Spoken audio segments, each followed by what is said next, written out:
السلام علیکم ورحمۃ اللہ وبرکاتہ۔ محترم ناظرین، قرآن کریم نے جا بجا عہد کو، وعدے کو پورا کرنے کی ترغیب دلائی ہے، اور اللہ کے رسول صلی اللہ علیہ وسلم نے بھی اس کی اہمیت کو اجاگر کیا ہے۔ اس کے خلاف اگر کوئی شخص وعدہ کو توڑتا ہے، وعدہ خلافی کرتا ہے، تو شریعت نے اس کی مذمت بیان کی ہے، اور اللہ کے رسول صلی اللہ علیہ وسلم نے اسے منافق کی علامت قرار دیا۔ اللہ رب العالمین نے سورہ آل عمران کے اندر فرمایا کہ ان اللہ لا یخلف المیعاد، کہ اللہ وعدہ خلافی نہیں کرتا، اللہ وعدہ خلافی نہیں کرتا۔ اور سورہ بقرہ کے اندر ایک مقام پر اللہ رب العالمین نے اپنے تعلق سے فرمایا کہ فلن یخلف اللہ عہدہ، کہ اللہ رب العالمین اپنے کیے ہوئے وعدہ کے خلاف ورزی نہیں کرتا۔ اللہ تعالیٰ اپنے کیے ہوئے وعدہ کے خلاف ورزی نہیں کرتا۔ ایک مسلمان کون ہوتا ہے، ایک مومن کون ہوتا ہے؟ جو وعدہ کا سچا ہوتا ہے، جو وعدے کو پورا کرتا ہے۔ اور منافق کون ہوتا ہے؟ جو وعدہ خلافی کرتا ہے، وعدہ کے خلاف بات کرتا ہے۔ اللہ رب العالمین نے سورہ بقرہ کے اندر مومنوں کے تعلق سے، مسلمانوں کے تعلق سے اللہ رب العالمین نے فرمایا کہ وَالْمُوفُونَ بِعَهْدِهِمْ إِذَا عَاهَدُوا، وَالْمُوفُونَ بِعَهْدِهِمْ إِذَا عَاهَدُوا، کہ اللہ کے نیک بندے، اللہ کے سچے بندے اور پکے مسلمان وہ ہوتے ہیں جو دنیا میں جب آپس میں کسی سے کوئی عہد لیتے ہیں، کوئی وعدہ کرتے ہیں، تو اس کو نبھانے کی کوشش کرتے ہیں اور اس کا پاس و لحاظ رکھتے ہیں۔ اسی لیے سورۃ المؤمنون کے اندر اللہ رب العالمین نے جہاں پر ان لوگوں کا تذکرہ کیا جو جنت الفردوس کے وارث ہوں گے، جو جنت الفردوس کے وارث بنیں گے، اللہ رب العالمین نے اس بات کا تذکرہ کیا کہ جنت الفردوس پانے والے لوگوں کی صفات میں سے ایک بنیادی صفت یہ ہے کہ وہ وعدوں کو پورا کرتے ہیں، وعدوں کو نبھاتے ہیں، اپنے عہد کو پورا کرتے ہیں، اپنے وعدے کی تکمیل کرتے ہیں، وعدہ خلافی نہیں کرتے، وہ دھوکہ دھڑی نہیں کرتے۔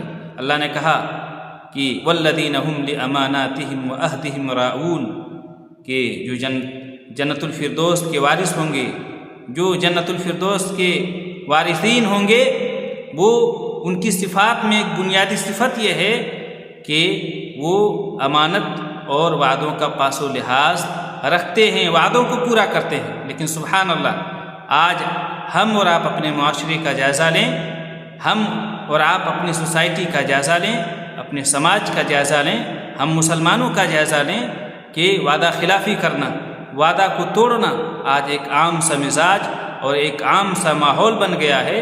اور وعدہ خلافی کی مذمت جو قرآن و حدیث کے اندر بیان کی گئی ہے، وعدہ خلافی کی مذمت آج مسلمانوں کے دلوں سے بالکل نکل گئی۔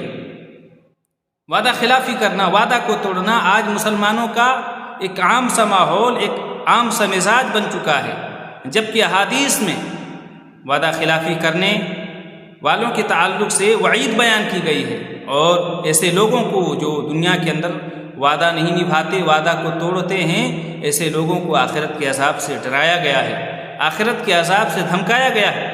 ہم اور آپ سوچتے ہیں کہ وعدہ کر لیا، وعدہ نہیں نبھائیں گے، وعدہ توڑ دیے، کوئی مسئلہ نہیں، کوئی حرجہ نہیں، کوئی حرج نہیں۔ میرے بھائیوں، مسئلہ ہے، حرج ہے۔ اللہ رب العالمین نے سورہ مائدہ کے اندر فرمایا کہ یا ایھا الذین آمنوا اوفوا بالعقود، کہ وہ لوگ جو ایمان لائے ہو اپنے عہد کو پورا کرو، اپنے وعدوں کو پورا کرو۔ جب تم وعدہ کرو، جب تم کسی سے عہد لو، تو اس عہد کو اور اس وعدے کو پورا کرنے کی کوشش کرو۔ وعدہ خلافی کرنا، وعدہ توڑنا، یاد رکھیں یہ گناہ ہے، یہ گناہ ہے، یہ جرم ہے، اور یہ ہمارے نامہ اعمال میں لکھا جائے گا۔ کل قیامت کے دن اللہ تعالیٰ کے یہاں ہم سے یہ سوال ہوگا۔ اللہ نے سورہ بنی اسرائیل کے اندر فرمایا کہ ان العہد کان مسئولا، ان العہد کان مسئولا، کہ عہد کے بارے میں سوالات، یہ وعدے کے بارے میں اللہ رب العالمین کے یہاں سوال ہوگا، ہم سے اور آپ سے سوال ہوگا۔ اگر ہم دنیا کے اندر وعدہ خلافی کرتے ہیں، وعدہ کو توڑتے ہیں، تو اللہ رب العالمین ہم سے اور آپ سے کل قیامت کے دن پوچھے گا، سوال کرے گا۔ ہمارے نامہ اعمال میں اس کو نوٹ کیا جا رہا ہے، ہمارے نامہ اعمال میں اس کو لکھا جا رہا ہے۔ ایک مسلمان کی پہچان نہیں ہے کہ وہ وعدہ خلافی کرے، ایک مومن کی پہچان نہیں ہے، مسلمان کا شیوا اور مسلمان کی پہچان یہی ہے کہ وہ وعدہ کو جب وعدہ کرتا ہے تو وعدہ کو نبھانے کی کوشش کرتا ہے، وعدہ کو پورا کرتا ہے، اپنے عہد کو پورا کرنے کی کوشش کرتا ہے۔ وعدہ کو توڑنا، وعدے کو نہ نبھانا یہ کن لوگوں کی نشانی ہے؟ یہ مسلمانوں کی نشانی نہیں ہے، مسلمانوں کا شیوا نہیں ہے، مسلمانوں کی پہچان نہیں ہے، بلکہ یہ منافقوں کی علامت ہے، یہ منافقوں کی نشانی ہے۔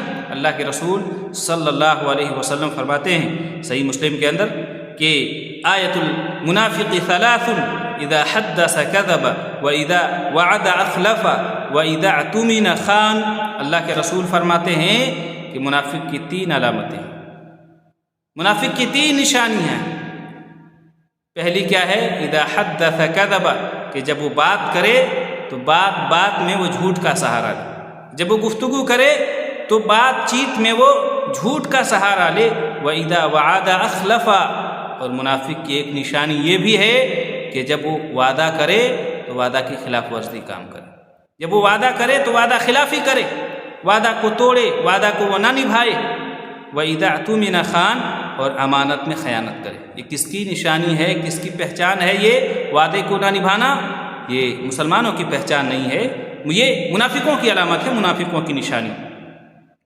اور جو لوگ دنیا کے اندر، اس دنیا کے اندر جو وعدہ خلافی کرتے ہیں، وعدہ کو نہیں نبھاتے، ایسے لوگوں کے بارے میں اللہ کے رسول صلی اللہ علیہ وسلم نے کتنی سخت بات آپ صلی اللہ علیہ وسلم نے بیان فرمائی، غور کرنے کی ضرورت ہے۔ مسند احمد کی صحیح روایت ہے کہ لا دین، اللہ کے رسول صلی اللہ علیہ وسلم فرماتے ہیں کہ لا دین لمن لا عہد لہ، لا دین لمن لا عہد لہ، کہ اس شخص کے اندر کوئی دینداری نہیں، اس شخص کے اندر کچھ بھی دینداری نہیں جو وعدہ خلافی کرتا ہے، جو وعدہ خلافی کرتا ہے۔ اور مسلم کے اندر یہاں تک اضافہ ہے کہ وَإِن صَامَ وَصَلَّى وَزَعَمَ أَنَّهُ مُسْلِمٌ، وعدہ خلافی کرنا یہ منافقوں کی علامت ہے، اگرچہ وہ نماز پڑھتا ہو، اگرچہ وہ روزہ رکھتا ہو، اگرچہ وہ یہ گمان کرتا ہو، دعویٰ کرتا ہو کہ میں مسلمان ہوں۔ کوئی بھی مسلمان، چاہے میں ہوں، چاہے آپ ہوں، کوئی بھی ہوں، اگر وہ مسلمان ہے، آخرت کو تسلیم بھی کرتا ہے، وہ ایمان والا بھی ہے، اللہ اس کے رسول صلی اللہ علیہ وسلم پر ایمان بھی رکھتا ہے، آخرت کو تسلیم بھی کرتا ہے، قیامت کے دن کو تسلیم بھی کرتا ہے، نماز بھی پڑھتا ہے، روزہ بھی رکھتا ہے، لیکن اگر وہ وعدہ خلافی کرتا ہے، وعدہ خلافی کرتا ہے، وعدہ کو توڑتا ہے، وعدہ کو نہیں نبھاتا، تو بہر کیف یہ منافقوں کی علامت ہے، عملی طور پر یہ نفاق ہے، عملی طور پر یہ منافقت ہے، جس سے ایک مسلمان کو، ایک مومن کو اس سے بچنا چاہیے۔ لہٰذا بتلانے کا مقصد یہی ہے، کہنے کا مقصد یہی ہے کہ جب ہم اور آپ جب کسی سے کوئی وعدہ لیں، جب ہم اور آپ جب کسی سے کوئی وعدہ کریں تو اس وعدے پر ہم اور آپ کھرے اترنے کی کوشش کریں، اس وعدے کو نبھانے کی کوشش کریں، چاہے وہ وعدہ کسی بھی شکل میں ہو، چاہے وہ معاملات کے سلسلے میں ہوں، چاہے وہ کاروبار کے سلسلے میں ہوں، تجارت کے سلسلے میں ہوں، ملاقات کے سلسلے میں ہوں، بات چیت کے سلسلے میں ہوں، کسی بھی سلسلے میں ہوں، جب بھی ہم مسلمان ہونے کی حیثیت سے ہم اور آپ مسلمان ہیں، جب بھی ہم ایک دوسرے سے کسی بھی چیز کے تعلق سے جب وعدہ کریں تو اس وعدہ کو نبھانے کی کوشش کریں، اس وعدہ کو نبھانے کی کوشش کریں اور اس وعدے پر کھرے اترنے کی کوشش کریں۔ رب العالمین سے دعا ہے کہ بار الہ جو باتیں کہی گئی ہے، اللہ رب العالمین مجھ کہنے والے کو اور آپ سننے والوں کو اللہ رب العالمین ان باتوں پر عمل کرنے کی توفیق دے۔ رب العالمین بحیثیت مسلمان، بحیثیت مومن، جب ہم آپس میں ایک دوسرے سے وعدہ کریں تو اللہ رب العالمین ہمیں ان وعدوں پر کھرے اترنے کی توفیق دے۔ رب العالمین جب تک تو ہمیں زندہ رکھ، اسلام کی حالت میں زندہ رکھ، جب ہمارا خاتمہ ہو تو ایمان بالخیر پر ہمارا خاتمہ ہو، آمین۔ تقبل یا رب العالمین۔ والسلام علیکم ورحمۃ اللہ وبرکاتہ۔